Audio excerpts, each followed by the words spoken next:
வக்ரதுண்ட மகாகாய சூரியகோடி சமப்பிரபக ஹவிக்னம் குருமே தேவ சர்வகாரியேஷு சர்வதா. தென்னாட்டுடைய சிவனே போற்றி, என் நாட்டவர்க்கும் இறைவா போற்றி. நண்பர்களே, இந்த புத்தம் புதிய வீடியோல உங்கள் அத்துணை பேரையும் வரவேற்பதை மிக்க மகிழ்ச்சி கொள்கிறேன். கடவுள் சொல்லும் தீர்ப்பு இந்த சீரீஸ் ஆஃப் எபிசோட்ஸ்ல இன்றைக்கு நம்ம பார்க்க போறது கன்னி ராசி. காலபுருஷ தத்துவத்தின் 6ஆம் ராசி. உத்திரம், அஸ்தம், சித்திரை 3 நட்சத்திரங்களை கொண்ட ராசி. அதாவது சூரிய, சந்திர, செவ்வாய் நட்சத்திரங்களை கொண்ட ராசி புதனுடைய வீட்டுல. கன்னிராசி. கன்னிராசியை பத்தி என்ன சொல்றது? நம்ம ஒரு யூடியூப் சேனல்ல ஒருத்தர் வருவார், இந்த படங்களை பத்தி எல்லாம் பேசுவார், ரிவ்யூ பண்ணி, பிரபலமானவர். இப்ப நான் என்ன சொல்றது அப்படின்னு காமெடியா அவரை பத்தி பேசுவாங்க. அந்த மாதிரிதான் கன்னிராசியை பத்தி என்ன சொல்றது. கன்னிராசியை பத்தி சொல்றதுக்கு காலம் முழுவதும் பத்தாது.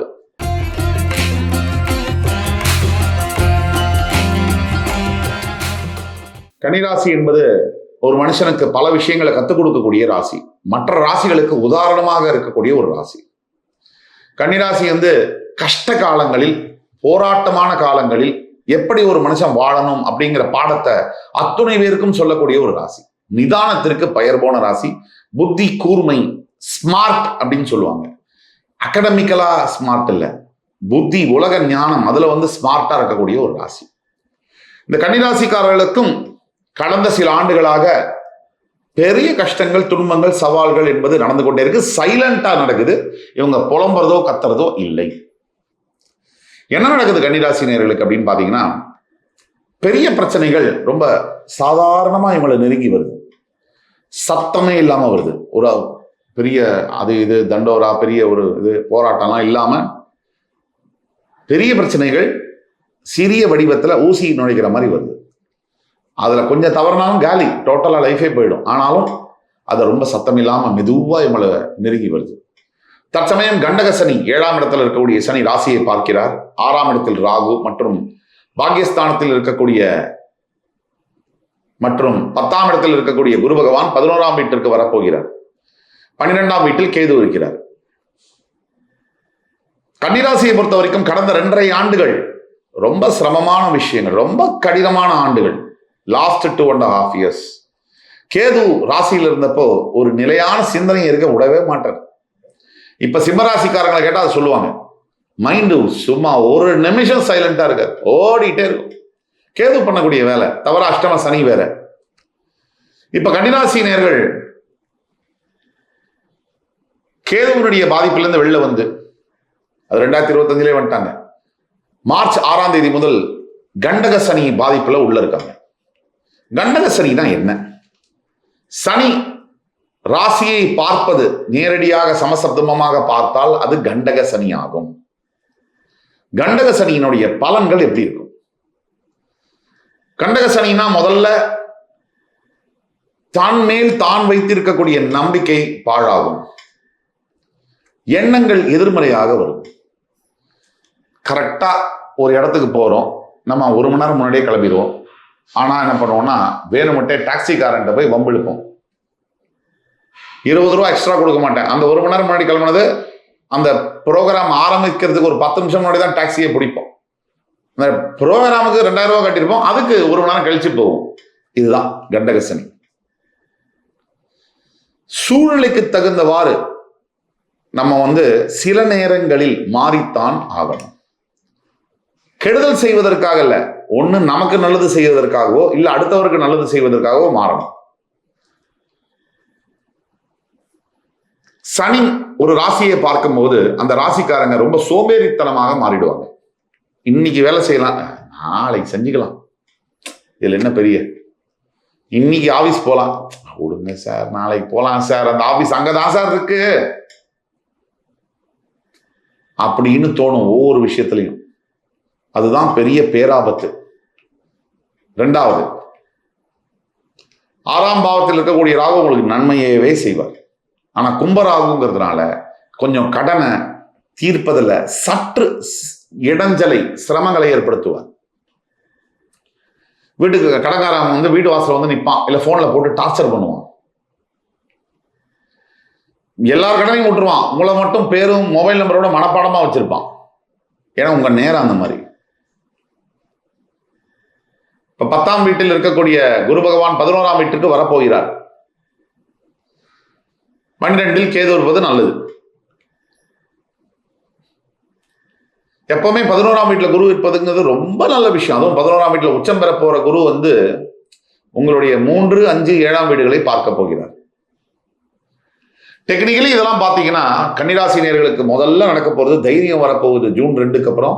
அதே மாதிரி உங்களோட குழந்தை பாக்கியம் மற்றும் குழந்தைகள்னால நல்ல பேரு, நல்ல ஆரோக்கியம், பெரிய விஷயங்கள், வாழ்க்கை லட்சியங்கள்னு சொல்லுவோம். இந்த வீடு நான் வாங்கணும், இப்படி ஒரு வீடு, இப்படி ஒரு நிலம் வாங்கணும், இப்படி ஒரு வாகனம் வாங்கணும், இதெல்லாம் நிறைவேறும். ஆனா 7ல் இருக்கக்கூடிய சனி உங்க ராசியை பார்க்கும்போது இதெல்லாம் வாங்கணும், கையில 20 லட்சம் ரூபா இருக்கு, காரோடைய விலை 10 லட்சம் ரூபா தான், நான் வாங்குவேனா, என்னால வாங்க முடியுமா அப்படின்னு உங்களுக்கு தோணும். அதுதான் கண்டக சனி. கண்டக சனி எதிர்மறையான எண்ணங்கள் முழு பாவத்துவத்தையும் உங்கள் மீது காண்பிப்பார். உங்கள் புத்தியில ஏற்கனவே நிதானம், அதை மந்தமாக்குவார். ஒரு வேலையை 5 நிமிஷத்துல செய்ய முடியும்னா 2 நிமிஷத்துல செய்யலாம். அது செய்ய முடியும்னா எஃபெக்டிவா. அதை 5 நிமிஷத்துல செய்யற வேலையை 15 நிமிஷத்துல செய்யறது, இல்ல 25 நிமிஷம் செய்ய வைக்கிறது தான் கண்டக சனியுடைய வேலை. சோ இதெல்லாம் நடந்துட்டு இருக்கு. ஏன் இந்த கஷ்டங்கள் எனக்கு? 2வது மேஜர் பார்ட், முதல்ல இன்ட்ரடக்ஷன் பார்த்தோம். 2வது மேஜர் பார்ட் என்னன்னா, எனக்கு ஏன் இவ்வளவு கஷ்டம் கன்னிராசிக்கு? சார், உங்களுக்கு புத்தி கூர்மை, புதன் உச்சம் பெறக்கூடிய வீடு, புத்தி கூர்மை இருக்கு, நிதானம் இருக்கு, அதனால தான் கடவுள் உங்களுக்கு கொடுக்குறாரு. வாங்கிக்கோங்க. நல்லது செஞ்சா மட்டும் வாங்கிக்கிறீங்கல்ல. துட்டு, காசு, பணம், மணி, லட்டு, வீடு, வாசல் எல்லாம் கொடுக்கும்போது சந்தோஷம், கடவுள் சூப்பர் அப்படின்றீங்க. ஒரே ஒரு பிரச்சனையை கொடுத்தவனே கடவுளே கிடையாதுன்றீங்க. சோ நம்ம சாப்பாடு தட்டுல எப்படி உப்பு, உவர்ப்பு, புளிப்பு, இனிப்பு, காரம் எல்லாம் சேர்ந்து இருக்கோ, அது மாதிரிதான் வாழ்க்கையிலையும் கன்னிராசினியர்களுக்கு சேர்ந்து வரும். அதை குறை சொல்லி பிரயோஜனம் இல்லை. ஏன் இவ்வளவு கஷ்டங்கள்? முக்கியமா உங்கள்கிட்ட சில பிரச்சனைகள் இருக்கே, அதை பத்தி பேசுவோமா? நான் தைரியமா பேசுறேன். நீங்க வியூஸ் பார்க்கணும், நீங்க அது பண்ணணும், எனக்கு சப்ஸ்கிரைப் பண்ணணும், அதுக்காகலாம் நான் பேசவே இல்லை. பல நாட்களா நான் சப்ஸ்கிரைப் பண்ணுங்கன்னு சொன்னது கூட கிடையாது.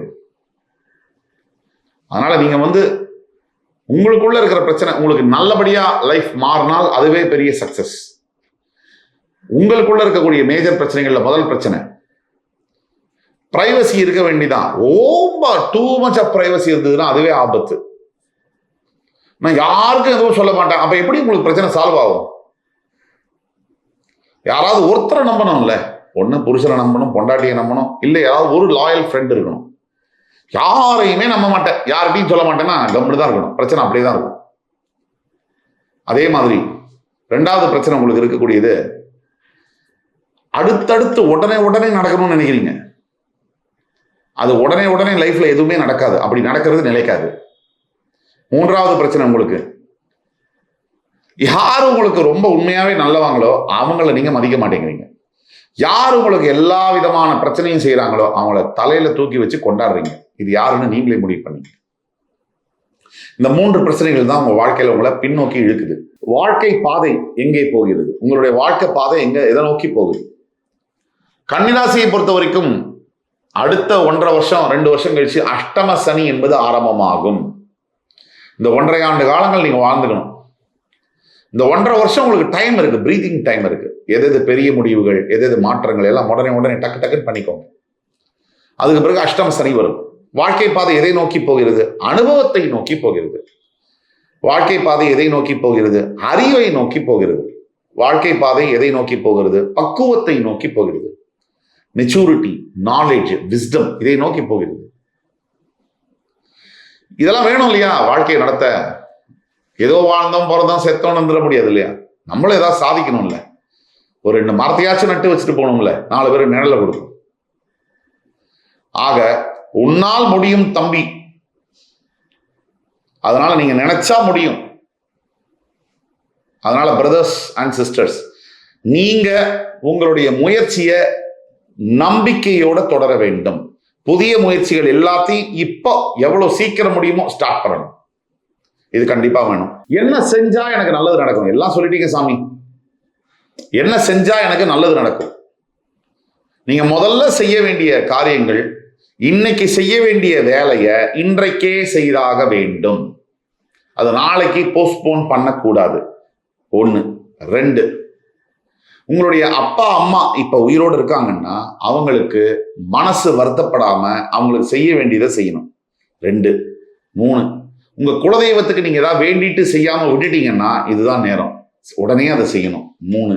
4, எப்பவுமே நிதானமா செய்யக்கூடிய நீங்க எந்த வேலையுமே இப்ப நிதானமா செய்யக்கூடாது, கொஞ்சம் ஃபாஸ்டா செய்யணும். சனியுடைய காரகத்துவத்தினால மந்தகாரகன் உங்களை கண்டக சனியா பார்க்கறதுனால நீங்க கொஞ்சம் ஃபாஸ்டா ஸ்பீடா செயல்பட வேண்டும்.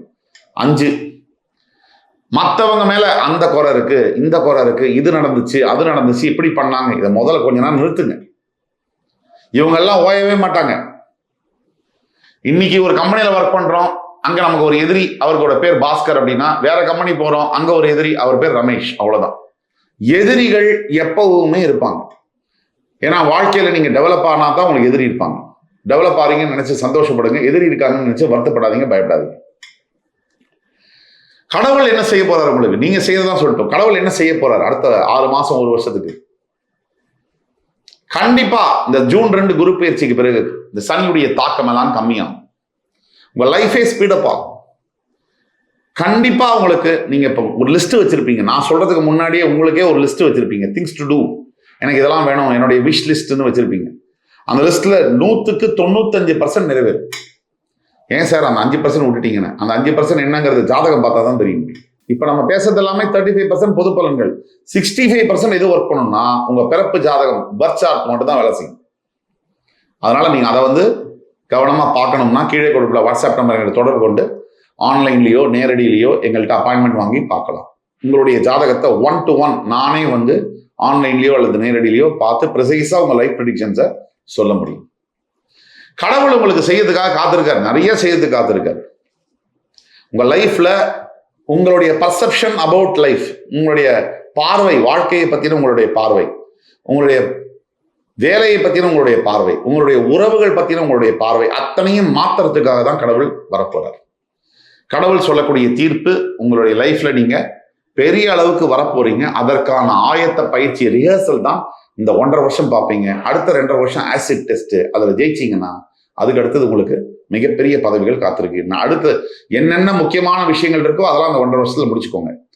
உங்களுக்கான பரிகாரம், சனிக்கிழமை தோறும் உங்களுடைய முன்னோர்களுக்கு ஏதாவது படையல் வைத்து அவங்கள வேண்டிக் கொள்வது, அல்லது உங்களுடைய வீட்டுக்கு அருகாமையில் இருக்கக்கூடிய கருமாரி அம்மன் தேவாலயங்கள்ல போய் நீங்க சுவாமியை வேண்டிக்கிறது, அபிஷேகம் பண்றது, கல்யாணம் பண்ணிக்க முடியாம இருக்கக்கூடிய ஏழை உண்மையான ஜென்யூனான பெண்களுக்கு நீங்கள் கல்யாணத்துக்கு உதவி செய்வது, படிக்க முடியாம தவிக்கக்கூடிய 15 வயதுக்குள்ள இருக்கக்கூடிய பெண் குழந்தைகளுக்கு உதவி செய்வது, இதெல்லாம் செஞ்சீங்கனாலே லைஃப்ல நீங்க பார்க்காத, நீங்க யோசிக்காத வெற்றிகள் உங்கள் வாசல் தேடி வரும் என்று கூறி என் உயிரினும் மேலான கன்னிராசி அன்பர்களுக்கு வேண்டுகோள் விடுத்து மறுபடியும் உங்கள் எல்லோரையும் சந்திக்கும் வரை உங்களிடமிருந்து விடைபெறுவது உங்கள் சுபாஷ் பாலகிருஷ்ணன். நன்றி, வணக்கம், வாழ்க வளமுடன்.